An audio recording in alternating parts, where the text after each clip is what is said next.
Bonjour à tous, merci beaucoup d'avoir nous rejoint aujourd'hui. Je m'appelle Jana Grobe, je suis la directrice de euh, la communauté globale des pratiques. C'est un grand plaisir de vous accueillir tous pour notre événement d'aujourd'hui.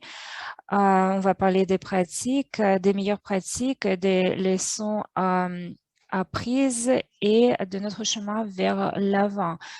Comme on va attendre que tous tous les participants nous rejoignent.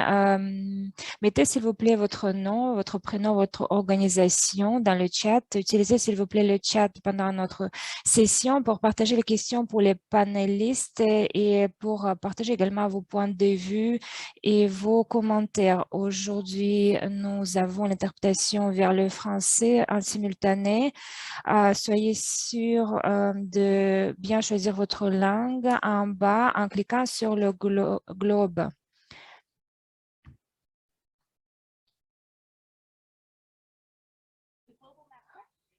La collaboration de communautés de pratique et de sites de vaccination en masse, nous avons des ressources, des experts qui pourraient vous aider pour opérationnaliser les sites de vaccination de masse et dans les pays à revenus faibles ou intermédiaires. Euh, Vous pouvez également nous rejoindre sur le site et nous allons mener les discussions dans notre communauté Boost. Boost, c'est une communauté globale avec plus de 25 000 professionnels d'immunisation dans plus de 100 pays. Et cette communauté permet de se connecter à tous les professionnels et à diriger les programmes d'immunisation dans les situations difficiles. On vous encourage tous de rejoindre Boost, rejoindre cette communauté pour mener des discussions sur ces trois questions importantes.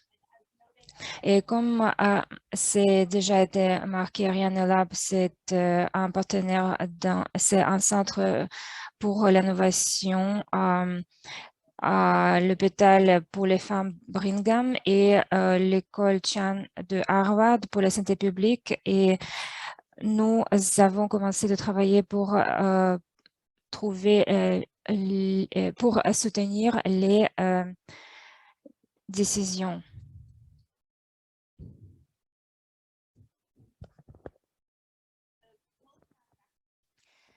La collab- Nous avons eu besoin d'accélérer la vaccination contre le COVID et dans cette initiative, nous avons trouvé que nous aurons pu avoir une application beaucoup plus vaste et c'est aujourd'hui, on va parler des leçons apprises également, les pratiques qu'on pourrait utiliser plus tard.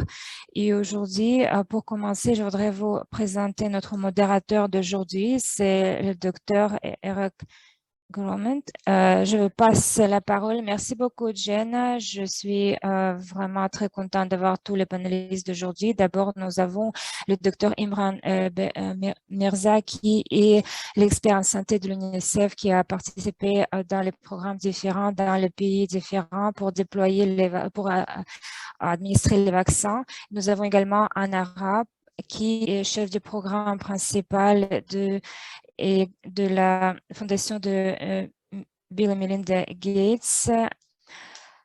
Je suis, je voudrais remercier beaucoup Anna qui va se focaliser sur sur ce travail de vaccination. Nous avons également Vidya Sampath nous avons trouvé par Anna. Elle est la directeur et chef d'équipe.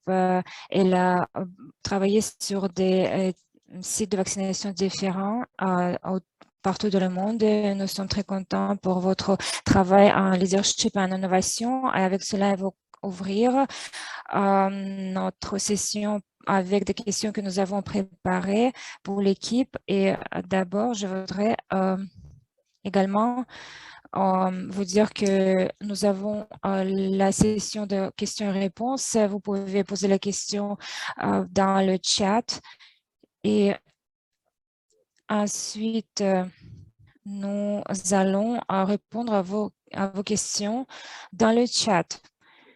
La première question pour l'équipe ici, c'est les sites de vaccination massive jouent un rôle critique. Quels sont une des meilleures réussites que vous avez vues et quelles étaient les bonnes pratiques? Merci. Merci Jen, merci Eric, bonjour, bonsoir, dépend d'où vous êtes dans le monde. Il y a quelque chose qui se font remarquer pour moi et je vais peut-être plus général, je vais pas parler également, je vais parler également de la vaccination de masse. Nous avons vu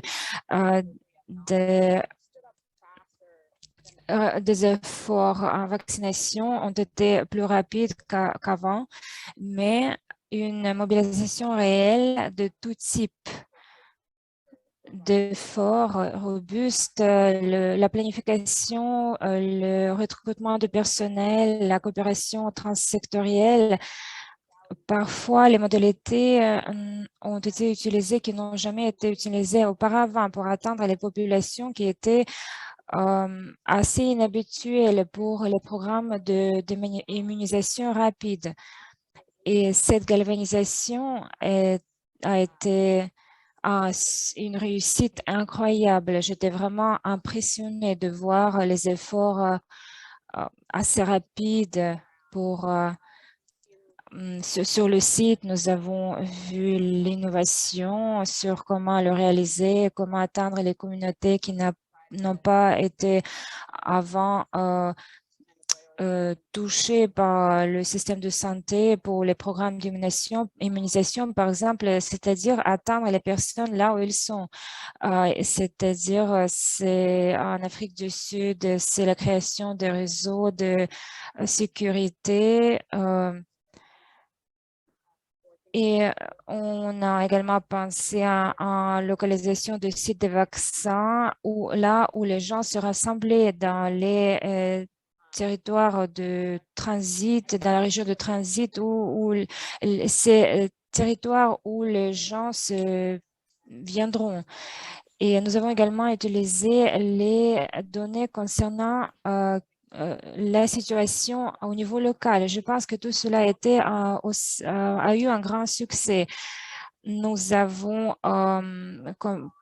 pu comprendre qui nous avons pu atteindre et qui non et pourquoi. Et nous avons pu être très flexibles en concernant l'administration des vaccins et ça a également été un grand succès. Et je pense qu'il y a eu beaucoup de réussite dans nos efforts de partage sur ce qui fonctionnait et ce qui ne fonctionnait pas en étant collaboratif et de travailler ensemble. Je pense que dans le cas de COVID-19, tout le monde a été touché et c'était très intéressant de voir quelles étaient les meilleures pratiques dans les pays à revenus faibles ou intermédiaires, parce que pour eux, c'était intéressant de voir ce qui s'est passé dans les pays développés, etc. Je pense que nous avons eu beaucoup de réussites, mais également nous avons des défis qui persistent. Merci beaucoup et ça nous ramène à une question très importante en écoutant nos membres de notre panel. Nous avons parlé sur cette collaboration. Dites-nous en chat, est-ce que ces efforts de collaboration ont été utiles pour vous et comment cela peut vous aider dans le futur? Maintenant, on va se tourner vers Imran. Quelle meilleure réussite vous avez vue et quelles étaient les meilleures pratiques que vous avez été témoin. Et je pense que un des meilleurs exemples c'est la collaboration de plusieurs partenaires, d'autant de partenaires à partir du moment où le vaccin avait été réalisé, conçu et jusqu'au jusqu'à nos efforts d'atteindre ces zones rurales. Et ça n'a pas pu être possible sans la collaboration de tous partenaires à tout niveau. Et je pense que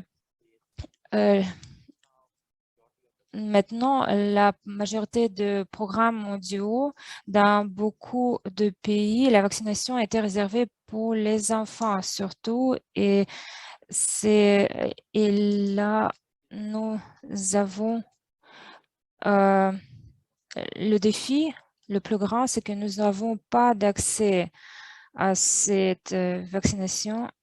Nous avons encore beaucoup de pays, environ 30 pays, qui ont une couverture vaccinale de moins de 20%. Ils ont des défis pour atteindre les handicapés, pour atteindre les personnes âgées à cause de problèmes géographiques ou autres problèmes. L'année dernière, en 2021, et là jusqu'à cette année, nous avons l'année dernière, il y a eu une grande demande à cause de problèmes d'accès pour les pays à revenus faibles ou intermédiaires. Et maintenant, comme ces vaccins sont accessibles pour ces pays, à partir de janvier 2022, nous avons révisé avec le COVAX, nous avons révisé un partenariat avec l'UNICEF et Gavi, et le secrétaire général de l'ONU a désigné le coordinateur. Et maintenant, nous soutenons tous ces 83 pays pour atteindre leur but vers la fin de l'année 2022. Il y a beaucoup de défis qui restent quand même parce qu'il y a des restrictions qui ont été levées. Il y a des défis, je ne dis pas qu'il n'y a pas de défis, mais je pense que nous avons eu également beaucoup de réussites. Et je pense que le système de santé, le personnel du système de santé ont également commencé à réfléchir comment ils pourraient utiliser ce soutien qu'ils pratiquent les leçons prises tirées de la pandémie pour les utiliser dans le futur, après la fin de la pandémie, pour qu'ils puissent utiliser ces pratiques dans le futur. Merci, Imran. C'était vraiment une mission très importante, très focalisée pour utiliser notre expérience dans le futur. Merci beaucoup. Concernant les points forts, vos meilleures pratiques, Vidya, que pouvez-vous dire? Quand vous m'avez posé cette question et pendant que Imran et Anna répondaient, je pense que on continue sur la collaboration au niveau global, mais également au niveau local. Et le deuxième point, c'est que les pays, après 6 à 12 mois, pourront atteindre la plupart de la population qui avant ne comptait pas pour les programmes d'immunisation. Et le fait qu'ils ont pu réaliser ces efforts en un temps aussi limité, c'est un effort qu'on pourrait vraiment beaucoup apprécier. Merci, Vidya. Merci beaucoup pour avoir souligné ce point clé.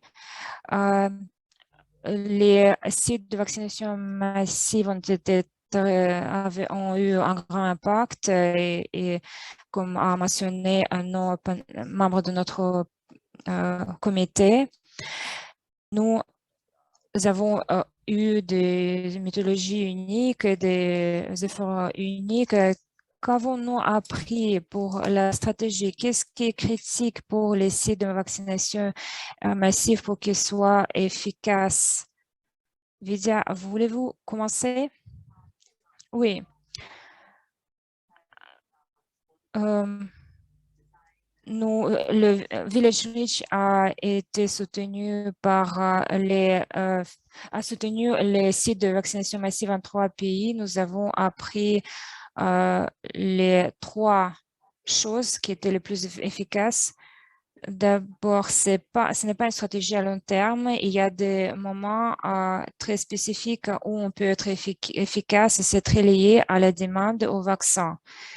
Et à partir de, par exemple, avec les États-Unis, où nous avons fait notre travail de vaccination de masse, où les sites de vaccination ont été ouverts après un mois ou 2 dès que le vaccin était disponible et la demande était très, très forte.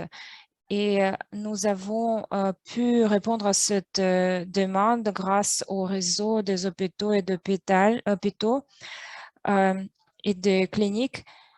Et nous avons pu, et en même temps, proposer d'autres services. C'est un besoin pour des stratégies d'approvisionnement spécifiques et ce besoin va être vraiment une stratégie gagnante. Les pays devraient modifier leur stratégie dès qu'ils obtiennent de plus en plus de données du niveau local pour corriger leur plan d'opération. Je dirais également que quand on parle des sites de vaccination massive, les pays devraient avoir des stratégies qui contiennent tous les points d'approvisionnement au niveau national et sous-national. Et cette stratégie, dans ce cas, va les donner plus de possibilités qu'ils pourraient utiliser par la suite en fonction du type. Euh, les partenaires d'autres secteurs qu'avait mentionné Anne, c'est très important pour maintenir les coûts et pour que ces sites soient vraiment gérables. On doit être efficace. On parle toujours des coûts quand on parle de ces 2 éléments-là. Et de notre expérience, les coûts d'organisation pour un seul site peut aller jusqu'à des millions de dollars. Et ce peut devenir vraiment très difficile quand on regarde l'organisation d'un site pour 6 mois. On a besoin vraiment de maintenir ses coûts et pour cette raison, nous avons besoin de partenaires. Nous avons été partenaires avec l'OMS et dès que l'OMS a vu à quel point les sites de vaccination massive étaient efficaces, ils ont dit comment pouvons-nous vous aider? Nous avons dit que pour nous, c'est vraiment très important d'avoir ces tentes de vaccination de masse et l'OMS nous a aidés avec ces tentes et nous avons pu ouvrir d'autres sites. Une autre chose, comment pouvons-nous commencer les partenariats avec le gouvernement et d'autres partenaires également, parfois avec le secteur privé pour qu'on en même temps et pour que le gouvernement en même temps puisse assurer d'autres services. Pour cette raison, nous avons besoin de liens très forts entre les équipes qui travaillent sur la génération de la demande et les équipes qui travaillent sur ces sites opérationnels de vaccination de masse parce que même de légers changements dans la communauté dans la perception des vaccins et perception du site peut être important. Et c'est pour cette raison qu'il faut travailler sur ces stratégies. Et une autre chose, il faut toujours souligner cette dépendance de la demande sur ces sites de vaccination, il faut avoir ces personnes, ces équipes qui vont porter les vaccins directement aux gens. Et au minimum absolu, les gens doivent comprendre et savoir quand est-ce qu'ils vont pouvoir obtenir ce vaccin et comment. Il faut vraiment simplifier les messages dans la communication et finalement les données. C'est très difficile de savoir comment répondre aux besoins de la communauté s'il n'y a pas de formation de retour de cette communauté. Et sur un de nos sites, nous avons déployé les services qui posaient des questions très spécifiques sur comment se sent une communauté à un jour donné, comment se sentent les familles. Nous avons pu adapter nos stratégies par lesquelles avec lesquelles nous avons travaillé sur les sites. C'est incroyable, Vidya. Il y a tellement beaucoup de pensées profondes et intéressantes. Et comme vous l'avez dit, nous avons appris que c'est une intervention, mais après, il y aura beaucoup d'autres interventions. Et votre organisation a fait un travail formidable en menant ce travail. Et le directeur de CDC disait de fait que l'accessibilité au vaccin est directement liée à la géographie. Et le code, en fait, la géographie également définit la mentalité et il faut pouvoir s'adapter aux géographies différentes que nous avons. Il faut pouvoir les soutenir. Imran, quelles sont vos pensées sur ces sites de vaccination massive? Comment on peut le faire, les rendre efficaces? Je sais que vous avez beaucoup d'expérience en Afghanistan. Je pense que Vidya a pratiquement parlé de tout. Et en fait, nous avons utilisé une stratégie dans laquelle auquel les ministères n'ont pas été habitués parce que nous avons eu les centres pour des populations différentes ou spécifiées. Nous avons aussi des dates spécifiques.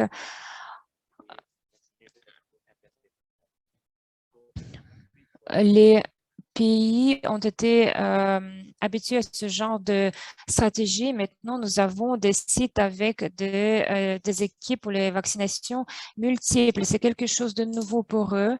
Et en même temps, ils ont un problème pour comprendre ce concept parce que parce que c'est un site de vaccination multiple où il y a au moins minimum 500 personnes en même temps. C'est-à-dire que c'est aussi un problème de transport de vaccins. Et la deuxième chose, c'est la demande parce que ces sites sont très efficaces pour les zones urbaines. Vous pouvez y amener le plus de personnes. Et j'ai un très bon exemple d'Afghanistan où c'était une question assez complexe pour longtemps. Il y a en Afghanistan 7 ou 8 grandes villes et des centres de vaccination ont été établis par des femmes et pour des femmes, parce que nous savons tous que en Afghanistan, les femmes n'ont pas le droit d'apparaître avec les hommes. Et les groupes de femmes ont établi des sites qui ont été gérés par des femmes et qui vaccinaient toutes les autres femmes. Et pratiquement 40% de la couverture vaccinale en Afghanistan, c'est grâce à ces sites. parce que c'est là que les femmes ont été vaccinées. Ça ne signifie pas que les hommes n'ont pas le droit d'aller sur ce site. Ils peuvent le faire. Mais tout le monde savait que ces sites étaient pour les femmes et leurs frères, leurs mères, leurs filles pouvaient y aller. C'est un très bon exemple de ce genre de site séparé. Et le défi en Afghanistan, on n'a jamais parlé avec les partenaires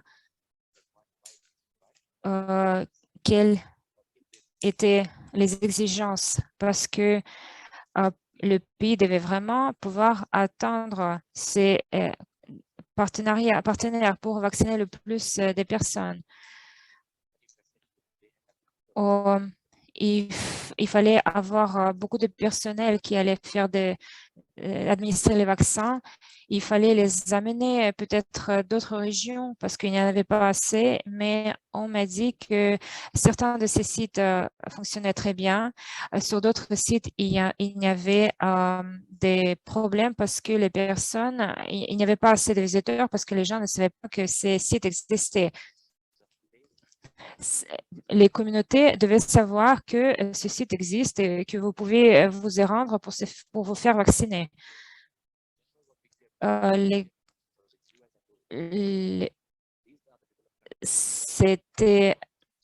sont des pays, dans les pays développés, tout est accessible sur Internet, mais ce n'est pas possible.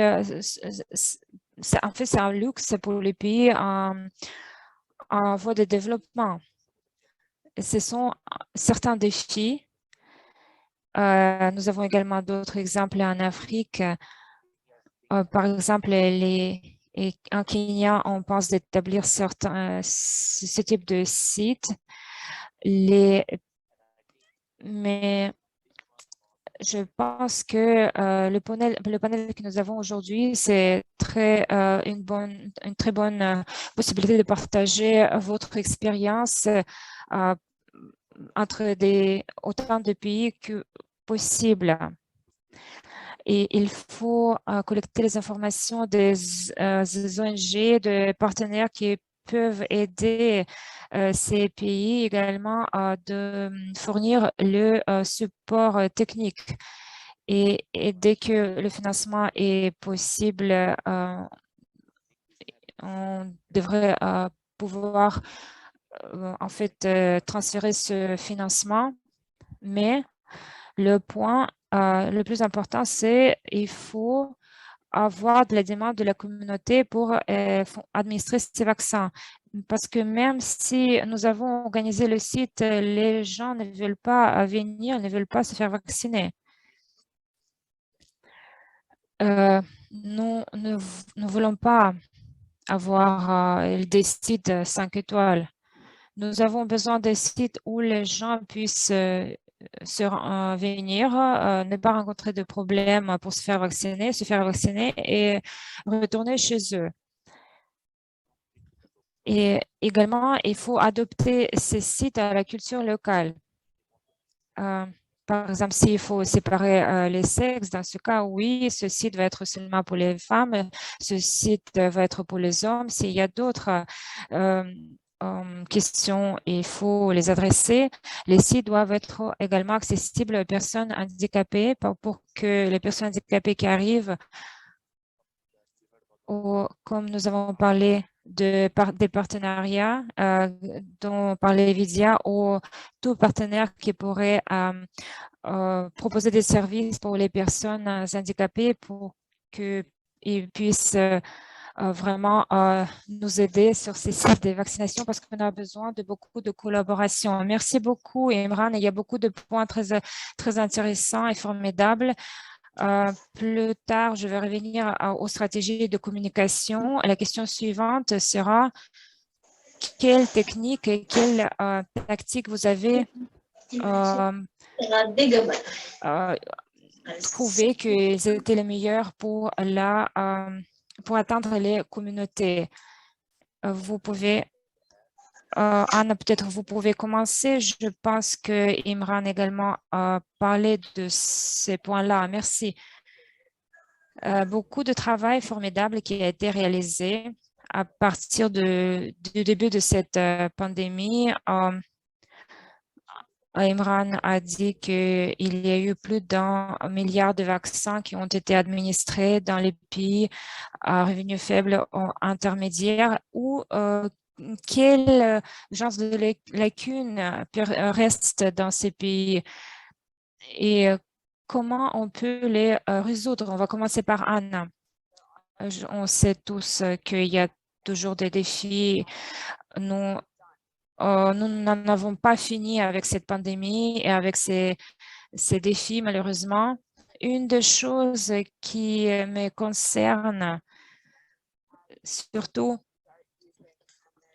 avec l'allègement de restrictions et dans tout pays, pays.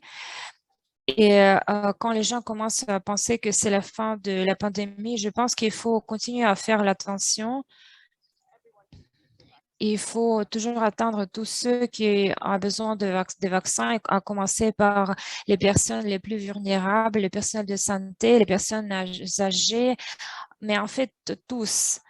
À long terme, je pense que cette attention, c'est quelque chose qui me concerne. Nous avons eu beaucoup de conversations sur la demande. Ça reste dans toujours quelque chose à quoi je pense. L'urgence, bien sûr, a changé, même dans quelques endroits où on voit que il y a des personnes qui sont de plus d'accord de se faire vacciner. Quand on pose la question aux gens, est-ce que voulez-vous se faire vacciner contre le COVID? On voit moins des hésitations. Ce n'est pas seulement le dosage, avoir une, deux ou trois doses. Il faut que cette pratique soit la plus facile. Il ne faut pas qu'il représente un défi d'aller se faire vacciner.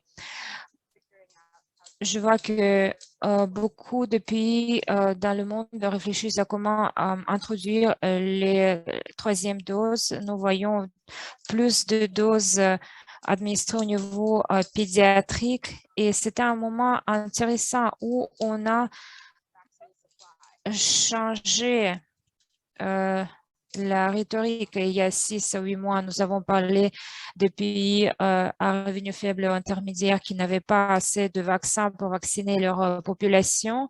Et aujourd'hui, nous avons assez de vaccins au niveau mondial et même il y en a parfois trop. Même nous n'avons toujours pas accompli les objectifs de niveau local dans beaucoup de pays. Et dans beaucoup de pays, il y a seulement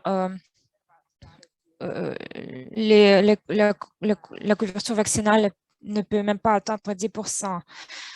Il faut toujours penser à comment atteindre ces personnes les plus vulnérables et il faut ne jamais lâcher malgré un grand nombre d'autres priorités pour le gouvernement et pour nous tous dans la communauté.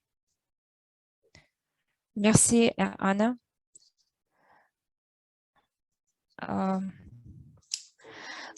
La fatigue contre le COVID, elle s'installe.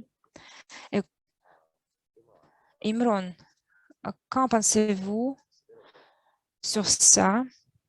Quels sont les défis qui restent et quelles sont les opportunités? Je pense que c'est un défi que nous faisons auquel nous faisons pas face aujourd'hui dans les pays à revenus faibles et intermédiaires. Dans beaucoup de pays, les gens pensent que ce n'est plus un problème. Et de plus, je pense que au début, quand nous avons commencé l'organisation de ces sites de vaccination massive. Nous avons pensé à environ 500 vaccinations par jour sur un site. Je pense que en fonction de la situation dans certains pays, nous avons pu considérer l'adoption des sites d'une taille plus petite, où vous pouvez trouver beaucoup de personnes, mais également le même type de site, mais adapté pour une centaine de personnes par jour. Et de cette façon, nous aurons pu avoir beaucoup de sites différents sur une zone urbaine, parce que ces sites ont besoin, il faut que les gens se rendent sur ces sites. Et il y a également des pays où on ne peut pas organiser ce genre de site. Mais en ce moment, nous devons penser à à l'organisation des sites d'une plus petite taille pour des villes plus petites.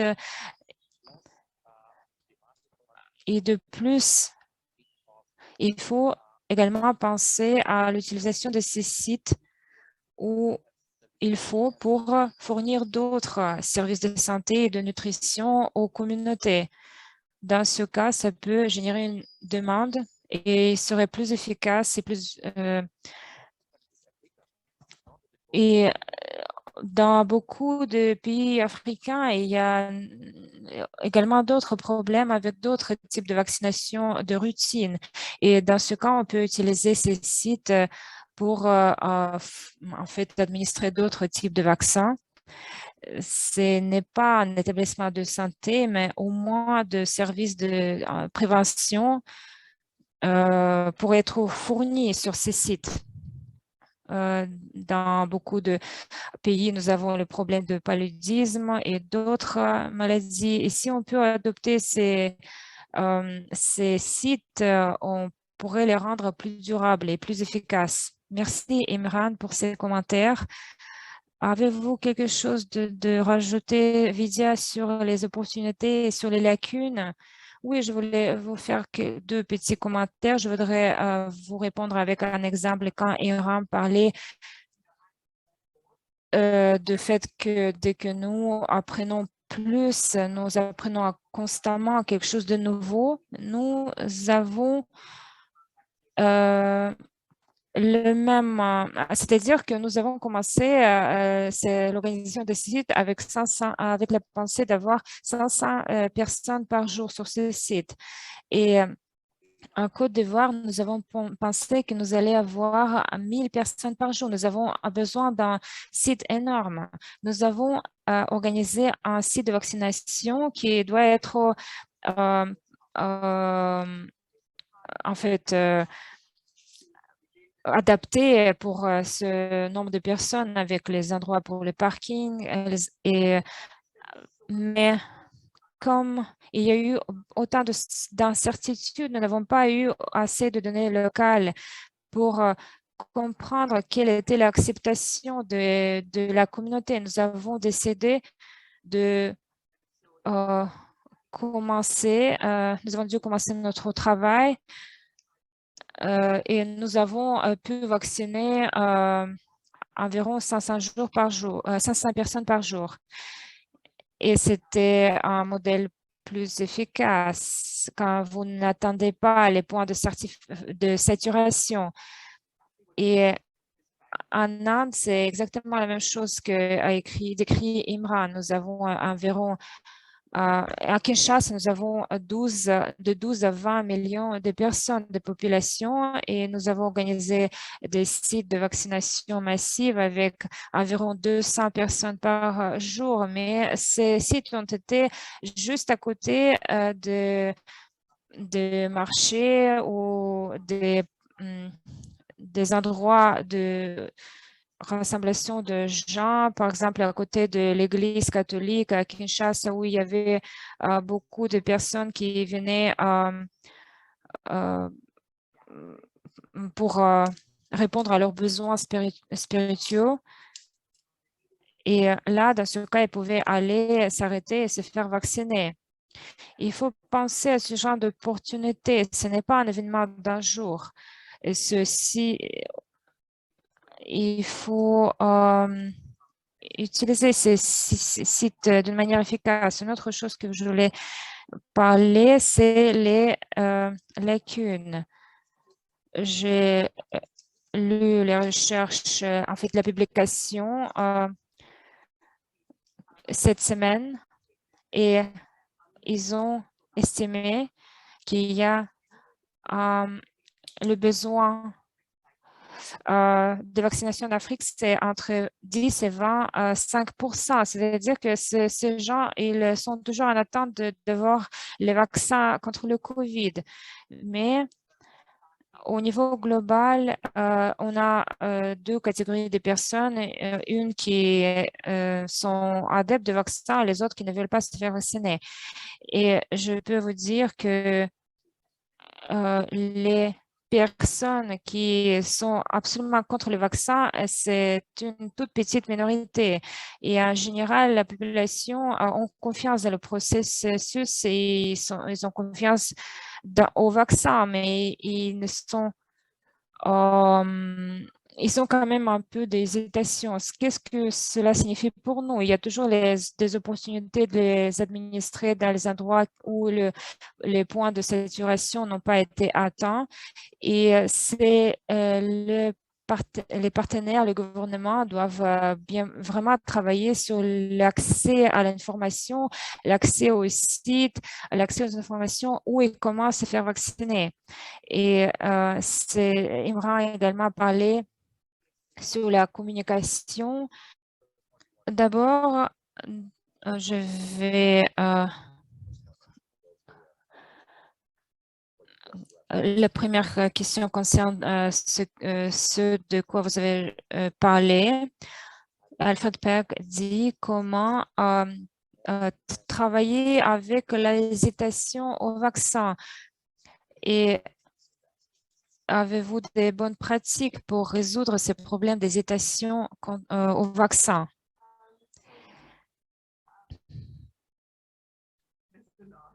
Il y en a beaucoup, mais je pourrais vous en parler de certains. Nous avons vraiment beaucoup travaillé et très étroitement avec le personnel de santé de la communauté. Nous avons posé des questions aux personnes. Voulez-vous répondre à notre sondage? Et la plupart d'eux ont dit oui, je vais répondre à vos questions. Et quand nous avons analysé ces données, plus de 50% de personnes qui sont venues à ce site ont appris de ce site grâce à leurs connaissances, grâce aux informations données par le personnel de santé. Et dans ce cas, nous avons pu penser comment on peut utiliser ces réseaux de personnel de santé et nous avons de cette façon pu former une centaine, 100 personnels de santé grâce à l'aide du gouvernement en 3 semaines. Nous avons leur parlé de... ils ont parlé également de leur... je dirais que il y a plusieurs stratégies et ce que je peux faire, c'est utiliser en fait, mettre de liens pour que ce genre d'informations puisse être accessible aux autres personnes. Merci beaucoup. Docteur Shanker, merci beaucoup pour nous avoir rejoints. Je vais être très bref sur les interventions.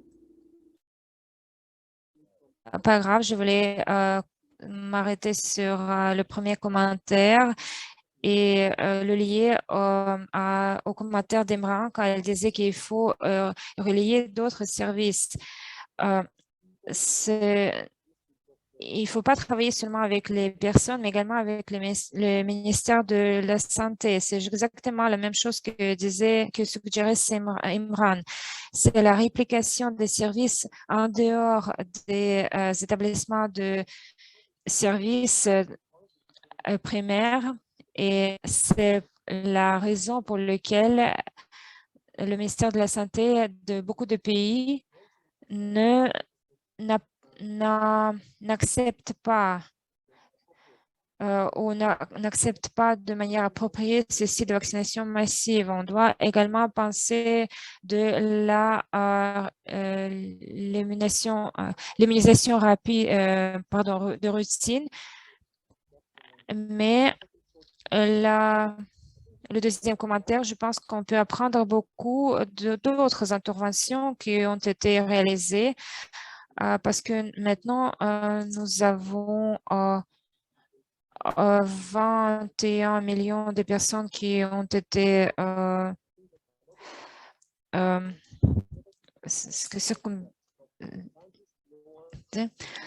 et nous avons beaucoup de partenaires, la fondation de Melinda et Gates. Quand on parle de la standardisation de vaccination à haut volume, comme les organisations comme la nôtre ont de plus en plus d'expérience sur site, je pense que on pourrait collaborer sur d'autres niveaux avec la fondation de Bill Gates. Et je pense que après le COVID, nous aurons d'autres contrats sociaux dans beaucoup de dimensions. Et je pense qu'on pourrait revenir à la table des négociations pour voir quelles étaient les expériences de ces leaders et ces organisations qui ont beaucoup contribué à d'efforts comme par exemple dans la lutte contre l'Ebola et pour établir de nouveaux contrats et de partenariat. Et je pense que ça pourrait améliorer l'application et le volume et le futur de ces types de vaccination de masse. Et c'était par exemple comme c'était passé à Jérusalem quand nous avons établi 500 centres de vaccination et grâce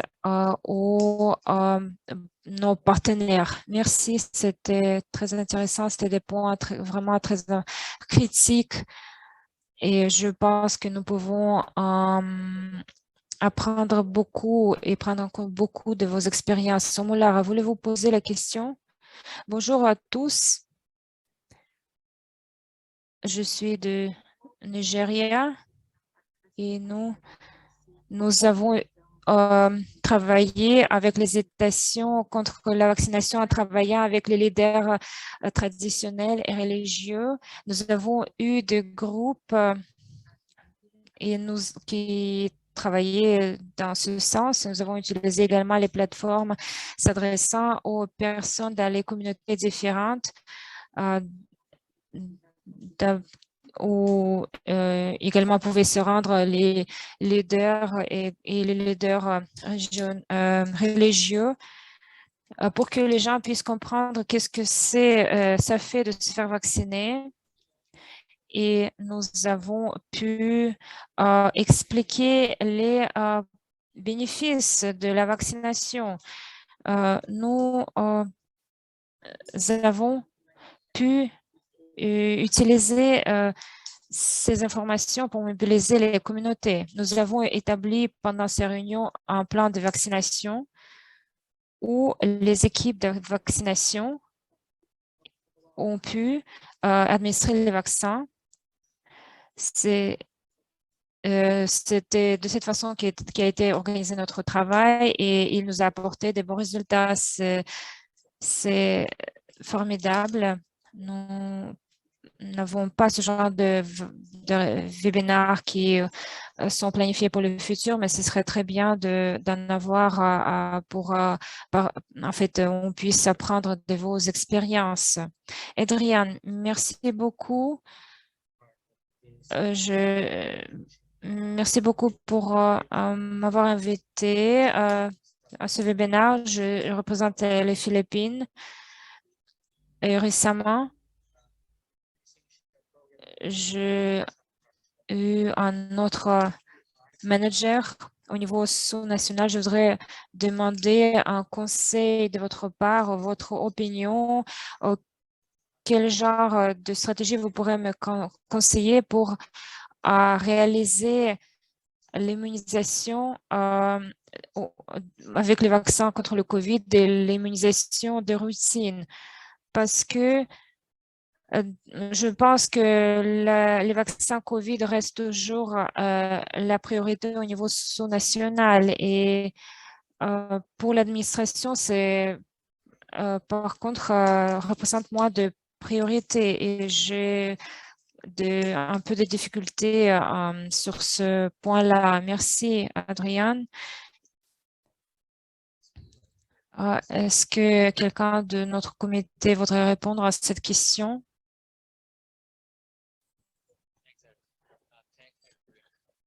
Imran. Oui, merci Adrien. Je pense que c'est une question très importante parce que nous avons des défis de l'immunisation des routines. Les commentaires de l'UNICEF et de l'OMS, c'est que comment on peut utiliser ces investissements COVID pour améliorer notre vaccination de routine. Et nous n'avons pas encore discuté de la technologie digitale. Nous nous réfléchissons à comment on peut atteindre les communautés et les enfants qui n'ont reçu aucune dose. Beaucoup de pays ont commencé leur programme d'intégration où parce que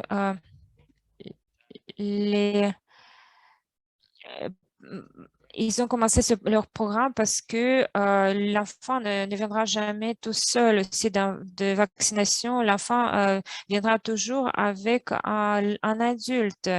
Et les campagnes différentes ont des objectifs différents en fonction de leur capacité, de leurs ressources, parce que dans certains pays, il y a des défis qui les rendent impossibles. Dans d'autres pays, c'est mieux. Et il faut voir qu'est-ce qui est possible au niveau local et dans ce cas, on réfléchit sur comment on peut l'utiliser dans la vaccination de routine, y compris pour les enfants.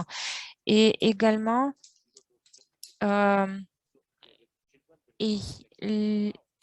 les enfants, peut-être qu'ils ne vont pas être vaccinés maintenant, mais ils vont au moins avoir ces informations et les personnels de santé pourraient partager ces informations, qui pourraient en fait sensibiliser la population. Il faut planifier, gérer la collecte de données pour utiliser au mieux ces ressources pour atteindre ces enfants qui n'ont pas eu leur vaccination de routine. Merci beaucoup, Imran. Imran, avez-vous d'autres commentaires ou des questions? Non? OK, merci beaucoup. C'est 14h57.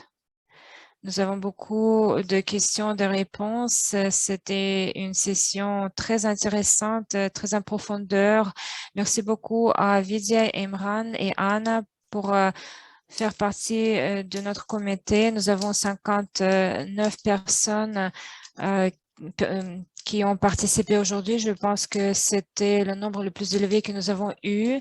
Ici, vous avez des ressources que vous pouvez utiliser par la suite. C'est sur notre site globalmassvaccination.com. Et ce site va continuer à être maintenu au moins jusqu'à l'année prochaine. On va réfléchir sur comment on peut continuer. Si vous avez des idées, si vous pouvez partager avec nous, si ce format a été apprécié, envoyez-nous un message pour qu'on puisse continuer à travailler sur la vaccination. Et merci beaucoup pour votre participation aujourd'hui. J'espère que vous allez avoir une très belle journée. Notre dernier diapositive, cela concerne euh, notre enquête. Vous pouvez vous connecter à la communauté Boost et merci communauté Boost pour votre leadership. Merci, je vous souhaite un très bon vendredi et un très bon week-end. Au revoir, merci, merci à tous, merci, merci beaucoup.